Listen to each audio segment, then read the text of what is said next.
Ọtụtụ ọma nọ ụmụ ọdịnala Igbo, aka m bụkwa onye nke gị Ogbuefi Eze-Ana Ugochi tubelu n'Oraifite. Abụ m onye isi nchụaja na Ugochi tubelu ọdịnala temple. Anyị na-agba afa miri emi ma rụkwazi ọrụ mmụọ dị iche iche. Abụkwazi m onye isi nchụaja na ọdịnala Restoration Prayer Ministry, bụrụkwazi onye mgbasa ozi ọdịnala Igbo. So you can call me an ọdịnala evangelist. I will answer. My mission is to help people live better life. N'ụbọchị taata n'oge awa nke eziokwu, nkụzi anyị ji wee bịa taa bụ ka anyị complete nkụzi anyị bido yesterday wee kụzibe. Nke isiokwu ya bụ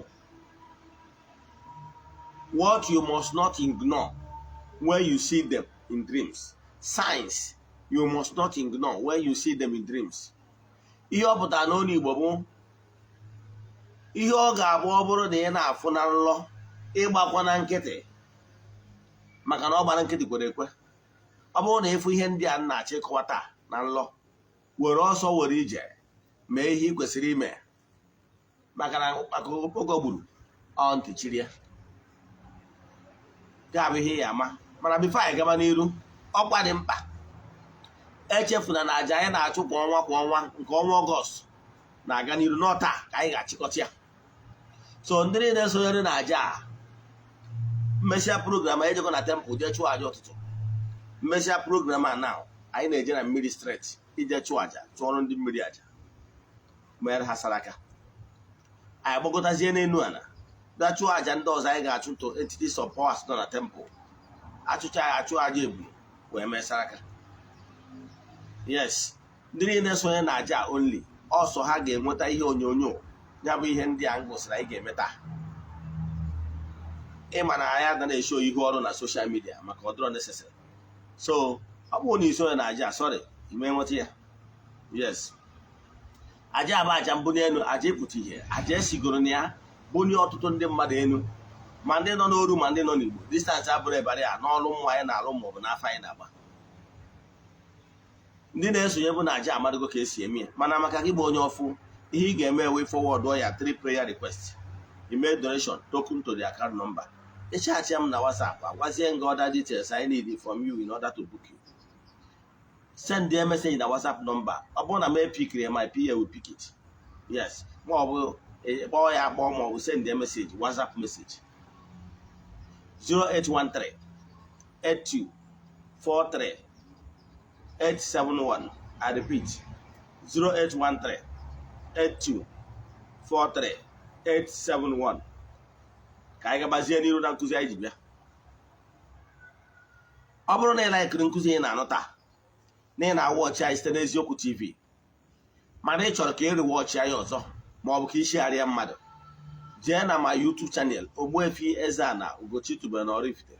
Ị ga-afụ all our messages, nkụzi niile anyị na-akụzi n'ọdịnala kwa ụbọchị for years. Anyị nwere over 1000 lectures in that YouTube channel. Ọ bụrụkwa ndị na-awọchị anyị n'Eziokwu TV mana o nwere movie ọ bụla ịwọchị n'Eziokwu TV ị chọrọ iri wọchị ọzọ, jee na Ugochi tubelu movie productions ịya wọchị ya. Ọ bụrụ na Igbo movie, jee na Eziokwu TV Nollywood movies ị ga-awọchị ya. Yes. Then nke ọzọzie bụ onwe ihe ndị ọzọ ị na-afụ na Ugochi tubelu Eziokwu TV ị chọkwara ịfụ ya afụkwa ya na our assistant channel abọdụ Eziokwu TV. Then ka anyị gabazie n'iru na nkụzi anyị dị bịa. Ọ bụrụ na ị bụ child of the temple, echefuna na our annual feast festival na-abịa na 16th of September. And atụrụ anya na onye ọbụla bụ child of the temple ga-abịa chụọ aja annual festival. Ọ mgbe eji echi aja na temple a na-eme once in a year. Ọ bụkwa na ị nọ ebe tere aka ma ọ bụ na ị n'obodo oyibo ma ọ bụ na ị nwere ike ịbịawu, echefukwara ise ndị ego ihe ịchụ aja gị. Yes. Nke ọzọzi ewu friends and well wishers anyị na-emekwa na invite n'ụbọchị ya nwa, maka na ụbọchị ya nwa ka Ogbuefi Eze-Ana Ugochi tubelu na-erikwu ji 16th of September. Nke arụ arụwa ga-apụ nnukwu iche maka na anyị kwadosiri ike. Anyị nwekwaziri ndị egwu ọdịnala ga-anụ ya live. Mmadụ dịka Chinaza Adigbo ọ ga-anụ ya live mgbe ahụ ka ọ ga-erere izukwu egwu etiri temple. Yes. Nke ịbụọ bụ na ijele nwaanyị mmiri akụ eze nwaanyị ya nọkwu ya na ndị egwu ọdịnala na ndị ọzọ dị iche iche ya gazie. Bịanụ amaghị m ọkwa dị mkpa ị kwesịrị ịma. Ọ bụrụzie na onwelu advert ma ọ partnership ị chọrọ with Eziokwu TV, ịchatụkwazie na WhatsApp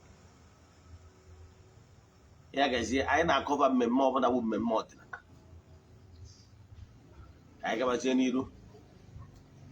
Ihe anyị ji maka ya wee bịa n'ụbọchị taata ya gwara gị isiokwu bụ sayensị ọ ya bụ ị na-afụ okwu akwụkwọ pụọ ọsọ. Mma digress eletụ maka ihe tata maka ndị awọchịrị part 1. Ihe m chọrọ ịkọwalụ gị bụ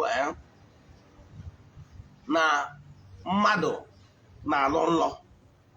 Ịlọ nlọ part of human. Enwere ọtụtụ ndị mmadụ ndị na-alọ nlọ. A ga-enwerịrị ụzọ mmụọ si agwa gị okwu, mana ọ ga-abụ ma ọ bụrụ na imepe obi gị. Yes. Ọ bụrụ na imepe obi gị, mmụọ nwerịrị ụzọ mmụọ ji esisi onye ọbụla nọ n'ụwa ozi.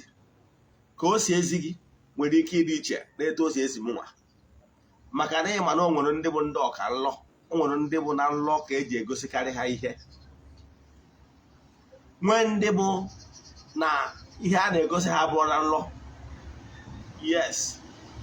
Ọnya ka njikwa gị na-enwe clairvoyant and clairvoyance. Enwere ndị bụ na their intuition dị very active, very loud. Gịnị ka mmiri? O nwere ndị bụ na ha na-afụ afụ.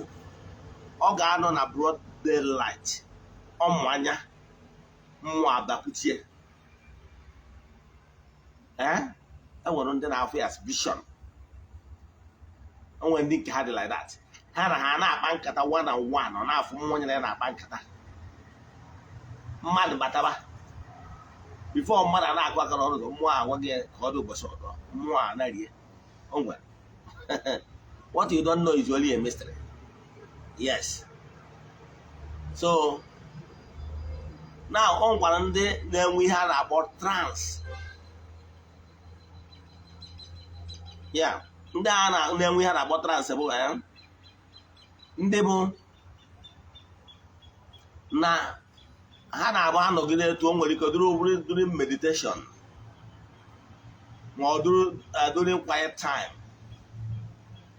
ma ọ bụ mgbe ha rụchara ọrụ ha kwesịrị ịlụ nọrụzie ka ha dozuo of a little just few minutes ọbịa ọ na-eme ka fim ọ na-eme ka fim ọ nwere ike last few minutes yes mana onye agha bụrụ na ọ nọ at deep sleep ihe mere ọrụ bụ na the earthly body lose a little bit from the soul the mind wee pụọ agbara akwụkwọ na-akpọ ya astral travel wee nwee ike fụ one or two nwe ndị bụ na nke ha na-enwe bụ na ha na-enwe a na-anụ voice ọ bụrụ taa ka ịnụ voice na o tegori akarị ka m werekwa akụkọ ịma wee malụ gị atụ ịma ndị ma nkụzi mbụ ihe nji ala ka ịmalụ gị atụ ma ọ were baịbụl na-amalụ gị atụ abụrụ na baịbụl dị superior than any other spiritual book no ihe nji eji baịbụl amalụ gị atụ bụ na a na-egosi nwata awụ n'ikpe okwute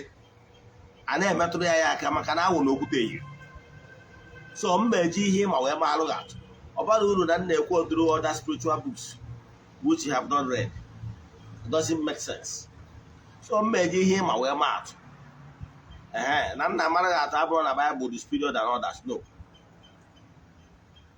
ihe nna achịkọwara gị bụ na maka na onwere spiritual book ọ bụla si n'elu wee daa ọ mmadụ dere ya and enwe ndị nwere the right ọ bara ọzọ uru ka m gwa gị na King James Bible is exclusively owned by the Queen's family in England. The same thing called the Good News Bible by the Catholics and the rest of them. So, but ihe na achịkọwala gị bụ na ọ bụrụ na ịghọta ya ọfụma na ihe nyicha ịmara gị atụ a ịma na o nwere onye a na-akpọ ka m bidogoro n'ahụ ka ị wee ghọta ya ọfụma o nwere onye a na-akpọ Eli nwee Ana nwee Elkana.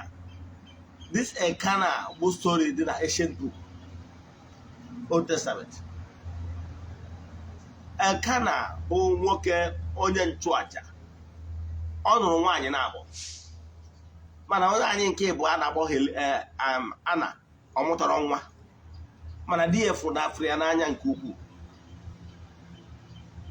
ọ na-ewute di ya na nwunye ya mụtara nwa ha na-ekpe ekpere na-ayọ Chukwu mana o nwere annual festival ha na-ada ejebe na Shilo a na-akpọ mmemme Shilo etu anyị si eme mmemme ihe eji na nchegbu na Septemba yes ụdị mmemme a na-eme annually ka ha jere ọ ebe ahụ maka ị ga-afụ ndị winners na ndị ọzọ si wee nweta ije mmemme Shilo ịghọtara ya they copied from the ancient name Hamad ọ mmemme Shilo a ka Ana na di Elkana jelo Ana wee megide wee jee n'ebe nchụaja were na-ebe akwa na-atọsa obi etu o si ewutie na ọ mụtara nwa onye nchụaja a na-akpọ Eli wee bịakwutie wee sị ya Ana kedu mgbe i bidoziri ṅụma mmanya o wee sị ya nna m ukwu na ọ bụrụ mmanya ọbụla ka ya ṅụrụ ma na-eto o si dị ya n'obi ka e buru bịa n'iru Chineke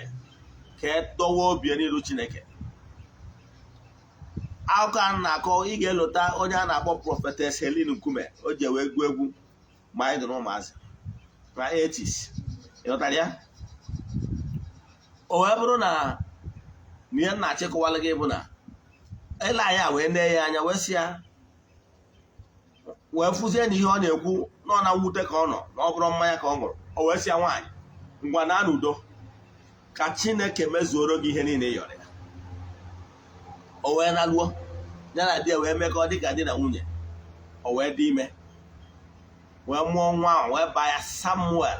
Samuel simple means nwa ayọtara Chukwu n'ayịyọ o wee baa ya Samuel wee sị mgbe nwa tolitere wee sị na ya ga-akpọchiga nwa n'ụlọ ụka ka onye nchụaja zụọ ya ọ ọzụzụ dị etu a ka ọ bịara n'ebe nchụaja a na-azụ ya maka dịka m si gwa gị ọ bụrụgoro na ị nwere ọkpụkpọ oku ị ga-enwerịrị spiritual mentor very important ị ga ama uru ọ bara gaje na mgbe ị nwere ụgba ịghọtara ya na ụdị ọzụzụ a ka o jelụ o wee nọgide Samuel nọ n'ime ogige ebe nchụaja wee nụ ka a kpọrọ afịa Samuel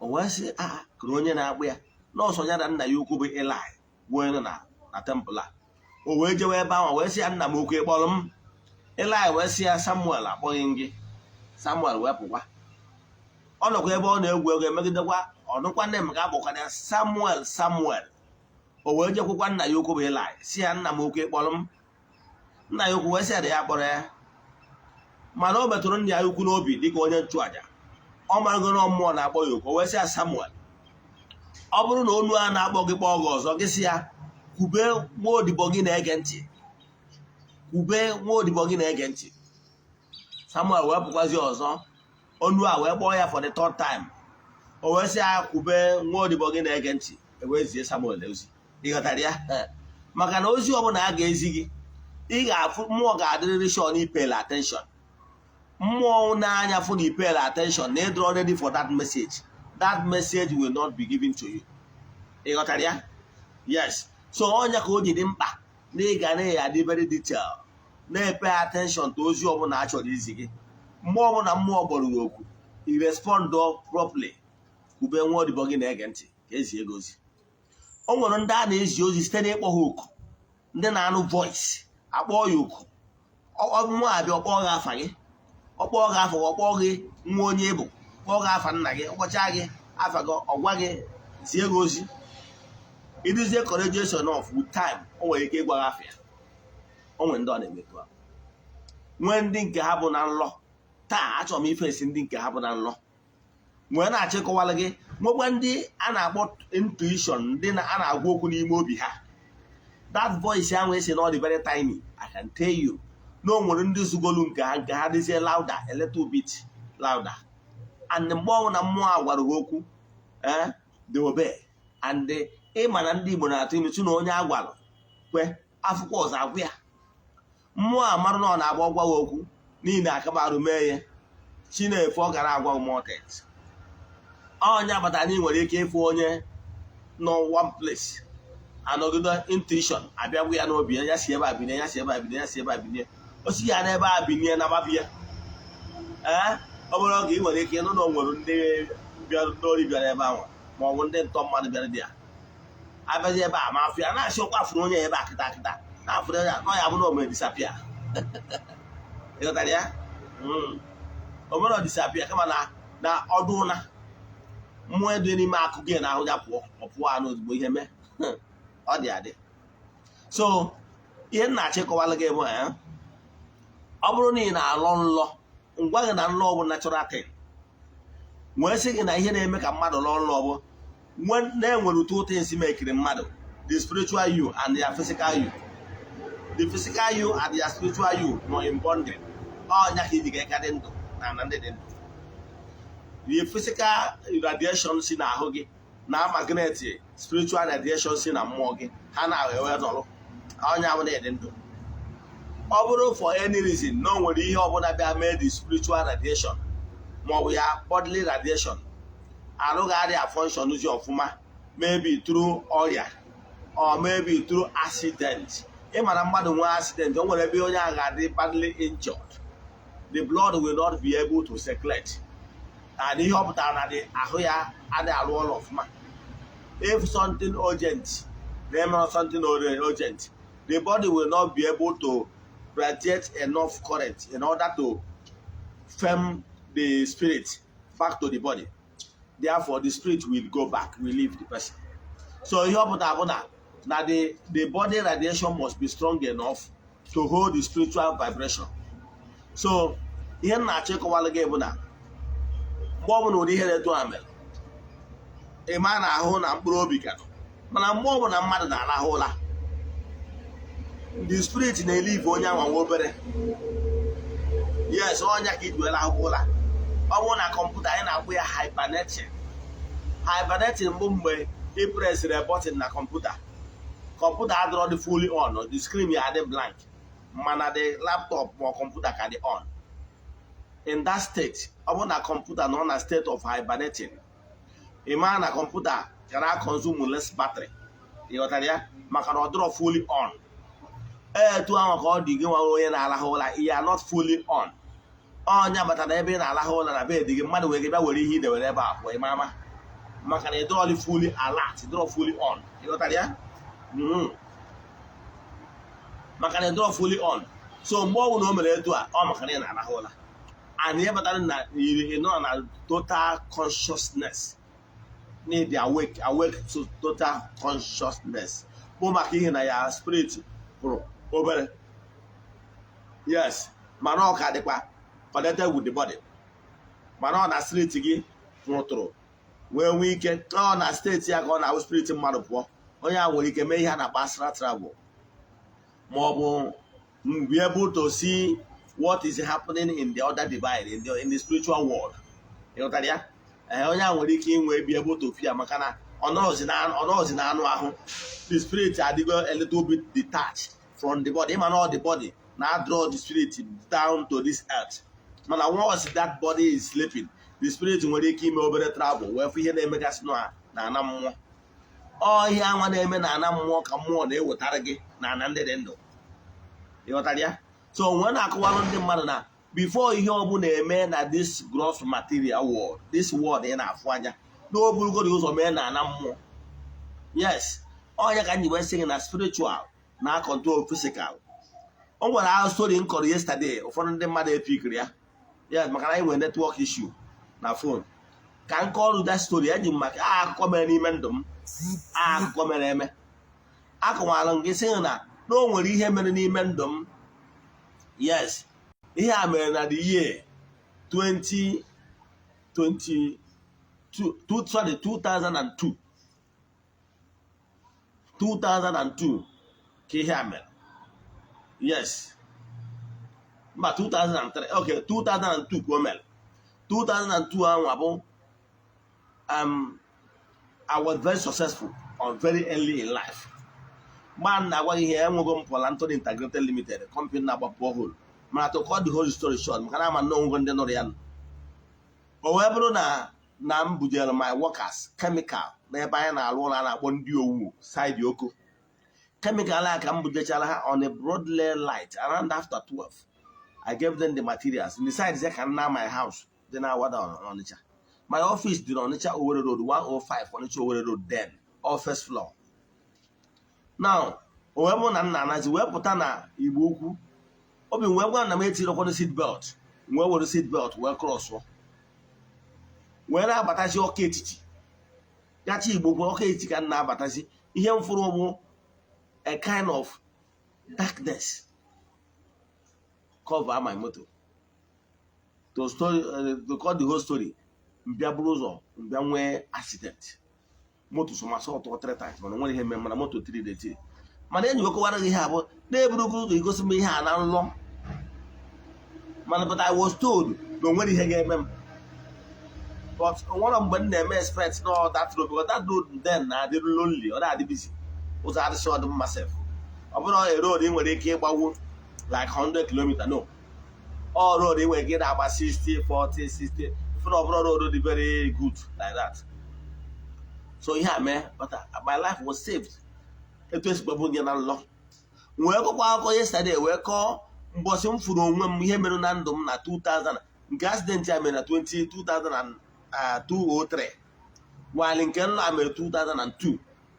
2002 abụ na oge December, approaching December ka nlọ nya bụ nlọ. O wee bụ na m nlọ fu onwe m n'ime ịkpa. N'ime ọhịa thick forest. Ime na about thick forest ya bụ ebe ọnwụ nọ n'anya nwere ebe ị ga-afụ unu mmadụ anya.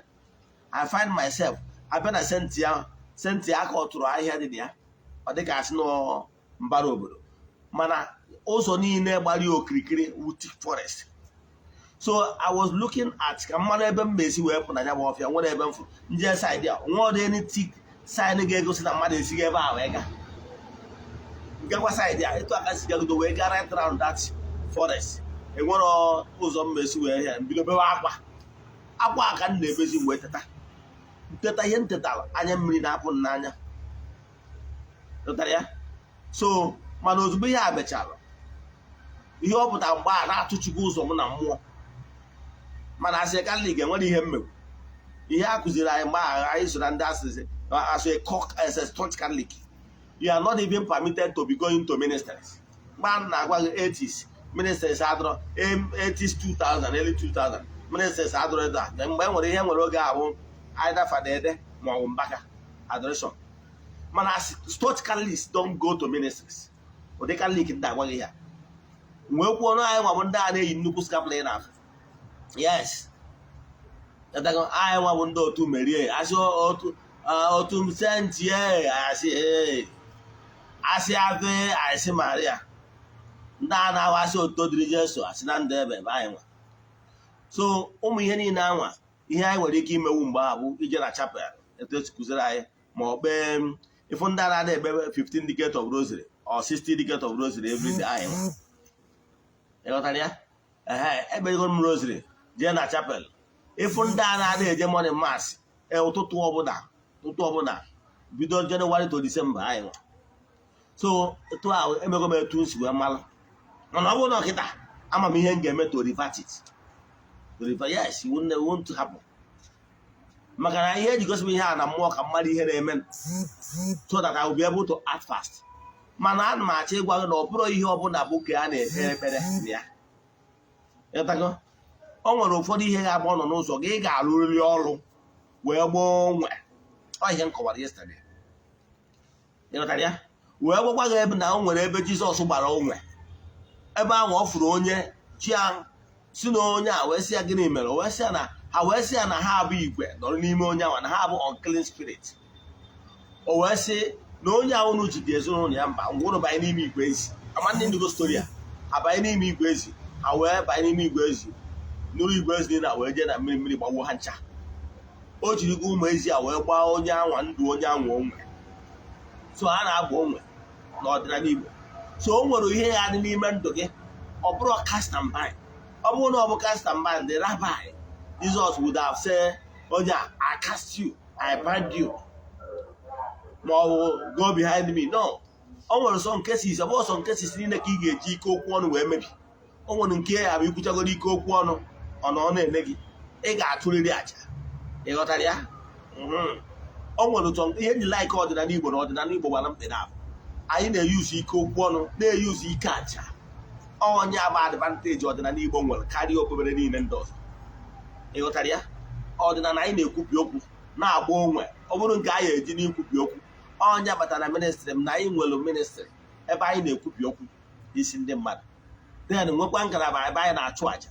Ọ daa na-achụ aja achụ aja, ọ daa na-ekwupi okwu anyị kwupi okwu. Yes, onye bụ advantage kpatara na o nwere ihe ọ ga-abụ ijegharịgo na ministrị. Ọ bụrụ na ị nwere solution, ịkpata na ọdịnala nwere solution ya fast ka m na-agwa gị, unless na ifo na onye mma ụzọ. So ihe na-achịkọwa bụ o wee bụrụzie na ị na-agazi. So agwụgo gị na enwere ike ịchụ aja, ọkwa eziokwu. Ngwazie gị na o nwere ihe ya bụ ọ na-eme na ndụ gị na nlọ, jee chụba aja. Nwanne, chụba aja na aja karịrị ọgwụ. Ka m kọwala gị, ngwa gị na ọ bụrụ na ị na-alọ nlọ fụ ejidego m onwe mmadụ ifu ebe a na-atụchi ụzọ gị na nlọ na-afụrụ ifuru onwe na chief forest, mana ị nwere ụzọ ị ga-esi wee pụ. Nwanne, ụzọ gị ka a na-atụchi na mmụọ. You must do something and you must act fast. Ịghọtara ya? Now, ọ bụrụkwanụ na ị na-agagharị na-epụta fụ onwe gị na nlọ ebe a na-achụ gị ọsọ, ụdị ọsọ ọbụla ọ bụ mmadụ na-achụ gị, onye ahụ mere apịa na ụdị mmụọ wee na-achụ gị ọsọ, iwe gbagodo ọsọ a wee teta. Nwanne, do something. All is not well with you. Ịghọtara ya? Yes. Ma ọ bụ na ifuru ebe a na nlọ, ifu ebe a na-apịa gị ịtarị na nlọ, nwanne, do something. Weda ma ọ bụ mmọnwụ na-apịa gị ịtarị ma ọ bụ mmadụ na-apịa gị ịtarị. Ịghọtara ya? Do something. Ịgbakwa na nkịtị. Ma ọ bụ na ifuru onwe gị ebe a tụrụ gị ịga na nlọ, aka ji gị atụọ gị ịga, nwanne, ịgbakwa na nkịtị. Maka na ọ gbara nkịtị kwere ekwe. Ịgbakwa na nkịtị mgbe ifuru onwe gị ebe a gbara gị egbe na nlọ, agbakwa na nkịtị. Ma mgbe ifuru onwe gị na nlọ ebe ị nọ n'ọnọdụ dị ana enwere ike ofe na-ezuru gị ndị kịta ọkwa eziokwu, mana ị bịa lụọ nlọ fụ onwe gị ebe ị dị so reched, ebe ị na-akpa ogbenye na-akpa alụmi ma ọ na-akpa ayọn na nlọ, ebe iyi tatad klot agbakọ na nkịtị,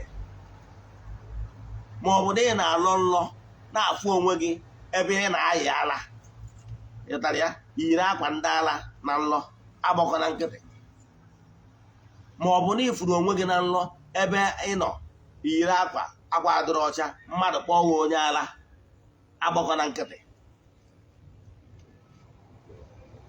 ma ọ bụ na ị na-alọ nlọ na nlọ fụ onwe gị ebe mmiri riri gị, ebe ị nọ na mmiri nye na mmiri rie gị agbakọ na nkịtị, ma ọ bụ na ị na-alọ nlọ wee fụ onwe gị ebe ị nwere asidenti, ebe ị nwere asidenti na nlọ agbakọ na nkịtị,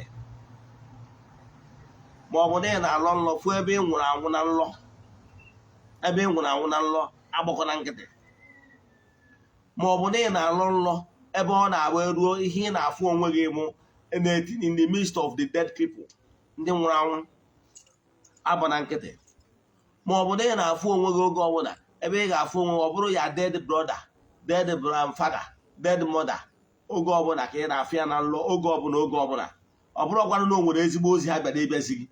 Yes, nne ji ya dị iche, ma ọ bụrụ na ịfụrụ ya late father ọ ya grandfather, ọ bịakwute gị kpọọ gị afa sị na onye abụ grandfather gị, zie gị ozi gbasara the family, nke awa dị iche. Mana ọ bụrụ na ị bịara ihe na-afụ onwe gị wụ n'etiti ndị relative ndị nwụrụ anwụ, gị na ha na-akpa nkata and ọgwụrụ na o nwere ezigbo ozi, not as if na ha bịara to give you a message, but gị na ha relaxịrị na-akpara nkata as if na gị na ha nọzi n'ofu ebe, ịgbakwa na nkịtị mgbe ị bịa afụ na nlọ ma ebe nke egburu gị mma, ịgba na nkịtị, ma ọ bụ na ịbịa na nlọ fụ onwe gị ebe ịfọlụ sick, seriously sick, ịgba na nkịtị mgbe ị na-aga ifu onwe gị n'ọnọdụ imere ebere, ifu onwe gị n'ọnọdụ dị imere ebere na nlọ agbakọ na nkịtị, ịghọtara ya? Agbakọ na nkịtị mgbe ịfụrụ onwe gị n'ọnọdụ ndị dị anaghị etu a, ma ọ bụ na ịfụrụ gị a na-echi gị warning, ma ọ bụ na ịfụrụ onwe gị na nlọ a na-echi gị warning. Enwere ike ọ bụrụ na elders they visited you and began to warn you, ha bido na-adọ gị aka na ntị, na-echi gị warning. A na-echi gị warning, ị ga-ama na warning ka a na-echi gị, maka na ị ga-afụ their facial look, na that facial look adro friendly. Agbakọ na nkịtị. Ma ọ bụ na ị na-alọ nlọ fụ ebe nkịta tara gị na nlọ, agbakọ na nkịtị. O nwere ihe a na-achọ ka a dụrụ attention gị, o nwere ike ịbụ mmụọ chọrọ ka inye nri, ebe nkịta tara gị na nlọ agbakọ na nkịtị. Ma ọ bụ na ị bịa na nlọ fụ ebe agwọ tụrụ gị na nlọ, ịghọtara ya? Agbakọ na nkịtị. Ma ọ bụ na ị na-alọ nlọ fụ ebe ị pụtalụ, ọ bụrụ na na-eke na-evisiti gị na nlọ, ịghọtara ya? Na-eke na-evisiti na nlọ, ma ọ na-eke na-arịgharị gị n'ahụ, ma ọ bụ na eke bịara na kọmpaụnd ebe ọ nwụrụ itinye eke, agbakọ na nkịtị jee jụọ ese. O nwere ihe mmụọ ji chọọ ka ije jụọ ya bụ ese. Ma ọ na-ịpụta na nlọ, ọ bụrụ na ọ masquerade na-achụ gị ọsọ ka ọ pịa gị ịtarị. Ọ bụrụ na ịfụ ụmụ ihe dịka na-efuru eke, mana ọ dị friendly, ọ bụrụ na ịbụ onye a na-echukwa chi gị, ga-echukwa chi gị, maka na mmụọ fụrụ gị n'anya. Mana ọ bụrụ na ịfụrụ ya, ma ọ bụ na ịfụ lion and those animals are friendly, ọ bụrụ na ha dị friendly, mana ịbụ onye na-alụ ọrụ dị n'ụzọ gị, don't worry yourself. Mana ọ bụrụ na ịfụrụ ha mana ha dị very violent against you, nwanne, agbakọ na nkịtị. Agbakọ na nkịtị mgbe ọ bụla ị na-afụ akụkọ ọjọọ n'isi gị, ịghọtara ya? Ịfụ ihe ndị a, were ọsọ were ije jụọ esi ihe na-eme n'ụzọ gị. Then mana ọ bụrụzie na ịdị so broke na o nwere ihe ị ga-emewu na mgbe oge anwa, asị mgbe anwa iteta ụla n'ụtụtụ, icheta ụla n'ụtụtụ ihe ị ga-eme wụ ka mmadụ were fọ alligator pepe seed tinye n'ime mmiri ya eji wee saa ahụ wee kwubie okwu na ihe ọbụla bụ otu ihe ọbụla projection dị na-asapịa taa imechazie jee chọọ akwa ọkụkọ Igbo ọ bụrụ na enwetawa akwa ọkụkọ Igbo were akwa ọkụkọ Igbo wee jụchaa ahụ gị na ị na-arụchapụ otu na ọrụ akwụ na ị na-achụpụ aja ihe ọbụla na-achụ isi n'ọnya ka ị na-achụpụrụ aja imechaa ya were akwa ọkụkọ Igbo anwa wee gbara onwe gị ihe ị ga-eme ya anti-clockwise ọ bụrụzi etu ahụ maka ife ọma mana egburu onwe gị wụ anti-clock ihe emechiga ya azụ afịa na-anọ ụbọchị na-anọ imechaa ya si ya na ihe ọbụla na-ana isi aja n'ọnya ka ị na-enye ihe aja ka i wee gburu onwe gị ọ na-enwetawa ebe junction ụzọ gbara ịtọ ma ọ bụ ịnọ itiwe anya bụ akwa ọgwa na ime nwetawu akwa ọ bụrụ na ihe nwetawu urie this dechis use wee dụchaa ahụ gị si na mmụọ ọbụla ihe ọra na ndụ gị n'ọnya ka ị na-enye ya na iji uri ma agbara onwe gị rekwa ya anti-clockwise ije tụpụ ya hapụ ebe ọ na-efe mana junction ọgwa na ihe nwetawu nke ọ bụrụ na ego ka ị nwetawu ịchọ ihe dị ka ebe 200 ma 500 wee yuzuo ya si ya na iji ego agbara isi onwe gị ihe ọbụla bụ ihe uke n'ụzọ gị na-enye ka iji agbara isi onwe were emekwa ya anti-clockwise 4 times yes 4 times imesịa ya jee na junction gbara ịtọ maọbụ ịnọtọ wanyaba ego dịka ihe aja maka ego mbupụ ogbochi n'ụzọ gị bere maka gbazie alụ ọ bụrụ na ego bịara gị jee chụwa aja ihe mme o nwere ihe a na-akpọ symbolic redemption abụ ihe nwere ike ịchọ ka ọ bụrụ na onye example na onye accident nọ n'ụzọ ya ị nwere ike chụọ aja ọ bụgoro na ihe ahụ emezi o nwere ike ọ bụrụ na ọjọọ ihe ga-akawa gị ụkwụ obere ọbara apụta n'ụkwụ gị mana ebe ebesi gị ụkwụ lọtara ya a na-agba symbolic redemption ka m kwụsị ebe a ọnwa ajụjụ ị nwere na nkụzi taa echefuna na nkụzi anyị kụzi taa ka anyị wee complete ihe anyị bido yesterday mana anyị bịa nwee network issue na our YouTube and the social media platform so the message ka ọ tụrụ n'ụzọ so gịnị ka m na-ekwu na ya nwanne ụkpaka okpoko gburu ọgwọ ntịchiri ya ebe a na-adụ nwatakịrị nwere nne na nna ọdụ ka nwatakịrị nwere nne na nna na-eji amụrụ ihe gịnị ka m na-achọ ekwu o nwere ihe ọbụla ga-eme ka the grow in this gross material this physical world you are seeing without happening in the spiritual realm first ọnya ka eji sị nwanne na-ekpe ekpere nwanne na-achụ aja ka ihe niile anwa dị na spiritual ka enwee ike gbanwee ya bụ ọnọdụ ọ dị reversible mana what you don't know is only a message to you yes mgbe ihe niile ọnya ka ndị Igbo ji asị kwụọ mmiri mgbe ọ dị n'ọkpụkpọ ọla mgbe ihe anwa ka na spiritual realm you can avert it yes I can tell you you can avert it yes mana onye emewuru ya nwere ike ịsị na ọ dị possible na ọ dị possible as long as that thing anwa ka ihe ka na-eme na nlọ yes ihe na-eme na nlọ nwere nke ọ ga-agba ịlọ ịmarụ na ihe ga-enwere ike ime within the shortest period nlọ dị very powerful ka nkọwalụ one thing ịmarụ in the last 7 years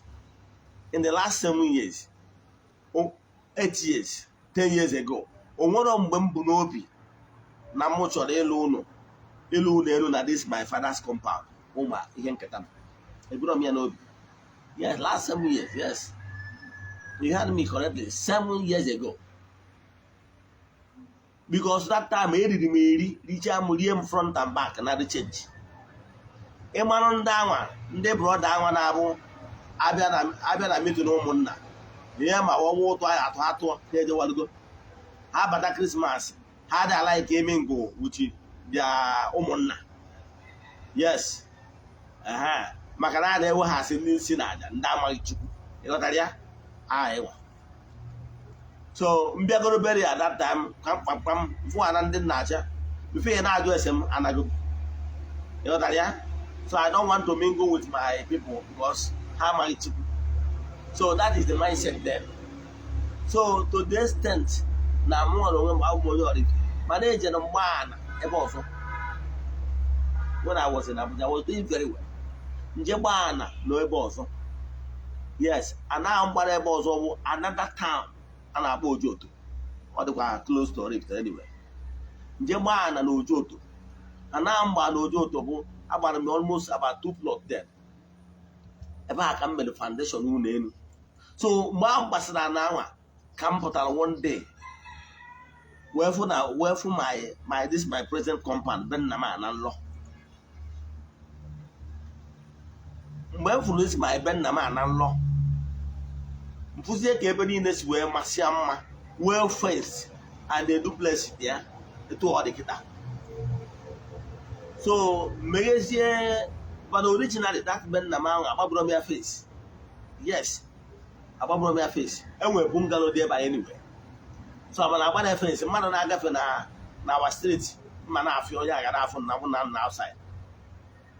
So o wee bụrụ na m one day mgbe afụta onwe m na nlọ ka ebe niile dị well fence, a duplex nọ n'ime, nwekwuo nnukwu gate na small gate.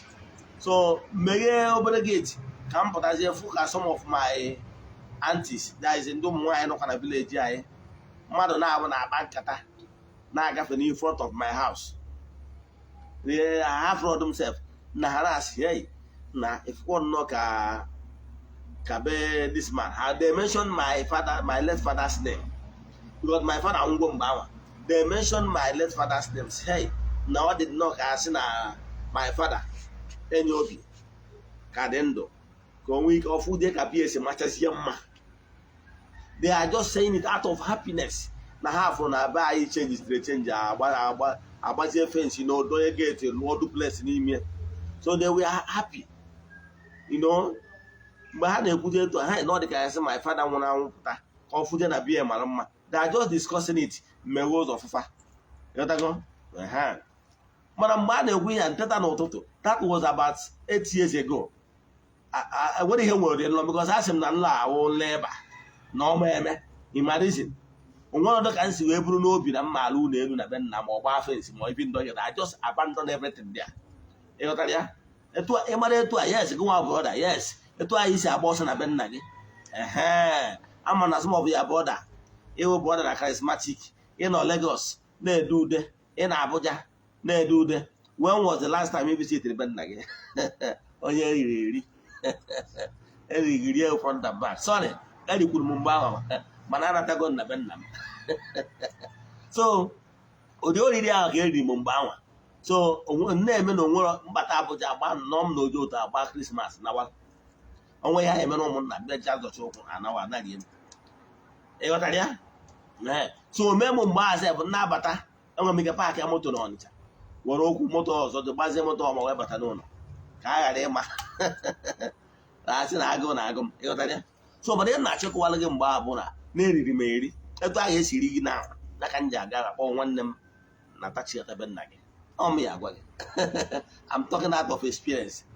So ihe ahụ ihe mezienu. So mgbe m tetara, mgbe m fụrụ nla, I didn't take this a lot serious. I was like na nla abụrụ real because I mean at that 7 years ago enwere m plan ịlụ ụlọ elu na be nna.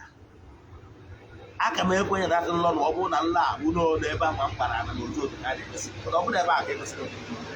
So that I just wave it. Na ọ bụrụ ịlọ ya eme. Mana nwanna 3 years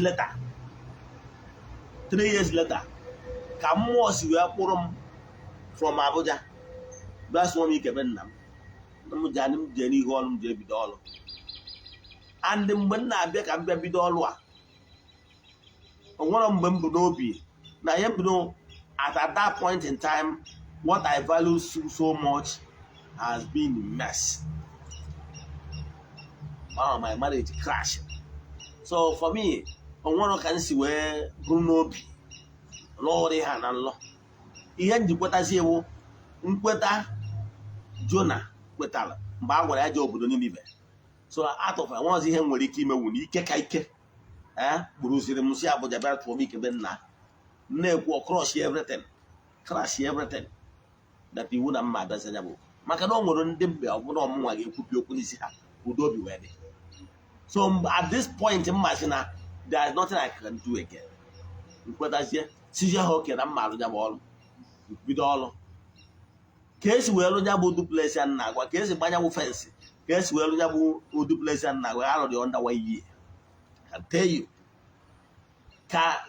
ka ndị mmadụ si wee mere m amara da ego adasị ma adasị na ka the money si bịa dị m sometimes ọ na-abụ na-eche eke asị m how ọ dị surprise ndị mmadụ na-adasị m ego ha ife ọma na-eme ego na-abịa mgbasa fensi adọ gate ọ ụbọchị anwa m bịa mepezie data unu anwa ka ha bịakwa abịasị m ma elotalụ nla anwa m lọrọ mgbe gara aga na ọnya bịa na mmezu and mgbe anwa ndị mmadụ na-agafezi ihu my frontage ha na-asị hey nna anyị kwere gabe ụfọdụ okwu kwuziri na ntị m so ihe na-achọ ịkọwalụ gị bụ na nlọ ga-abịarịrị na mmezu nlọ ọma anwa anyị na-alụ ga-abịa na mmezu ma ọ bụrụ na ime the right thing ọ bụrụ na imerọ the right thing ihe ọma agha alụ n'ịlụ na ntị gị ịlọ na nlọ ka nwere ike remain dream 5, 10, 15, 20 years about that manifestation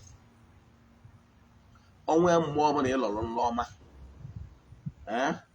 mana ị nwere ego iji alụ ọrụ jee chọọ ọjọ ugo chọta ọjọ ugo ijue n'anyanwụ wee gbọkwuo ndị nna ndị ala si ha na gị wee kwadogo ime ihe dị n'ụzọ gị mana na ọ kọrọ oke onye ihe ebite ha biko na ha mee ka ugo a ha tụbere na nlọ ka ugo a pụta ife iwere ekwuchi okwu jee chọọ ebe ụzọ gbara ịtọ maọbụ ịnọ debe nya bụ ọjị ya gaziere gị n'aha Chukwu Okike nke pụrụ ime ihe niile ekpe emebere n'isi ndị niile sonyela anyị n'oge awa nke eziokwu a wee na-asị ọ bụrụ na anyị nwere ajụjụ na nkụzi a maọbụ na ịchọ ka agbalụ gị afa miri emi send alụ meseji na WhatsApp I call again 0813 8243 871 I repeat 0813 8243 871 n'aha Chukwu Okike nke pụrụ ime ihe niile agụọ m ọfọ kwubie okwu n'isi ndị friends of the temple and the children of the temple ya na n'isi ndị niile na-esonyere anyị na aja anyị na-achụ kwa ọnwa kwa ọnwa ya nakwazi ndị ihe niile anyị na-eme na-amasị ndị na-anọ n'oru na-anọ n'Igbo were na-akpọku na-ayọ ayịyọ to mmụọ onye nọ na tempụl ndị na-elota ụbọchị Igbo na tempụl na ekpere ha na ọfụ ha na-akọ a sị nke ndị anjelu nke Chukwu ndị na-agagharị na-eme mma na ndị anjelu nke Chukwu ndị ihe na-agagharị na-eme mma na-atọ ndị mmadụ na-agbụ ndị Igbo ji dị ebube mmụọ niile na-eweta nnwere onwe n'aha Chukwu Okike nke pụrụ ime ihe niile ụnụ gọzie ndị niile ihe anyị na-eme na-amasị tọọ ndị eji na-agbụ ndị a na-alụ oke gị kpachitara oke ha ka ife ọma dị iche mee let there be miracle upon their lives n'aha Chukwu Okike nke pụrụ ime ihe niile onye ike niile si n'aka ya bịa ya gazie ka ọ dịkwa n'oge awa nke eziokwu echi niile daalụnụ ndị na-esonyere m na YouTube na Facebook ị nwekwara ike ịdịchi Ogbuefi Eze-Ana Ugochi na my private WhatsApp number 08057837672 08057837672 ị nwere ike ịnweta m with any of these WhatsApp numbers mbọ ya gazie daalụnụ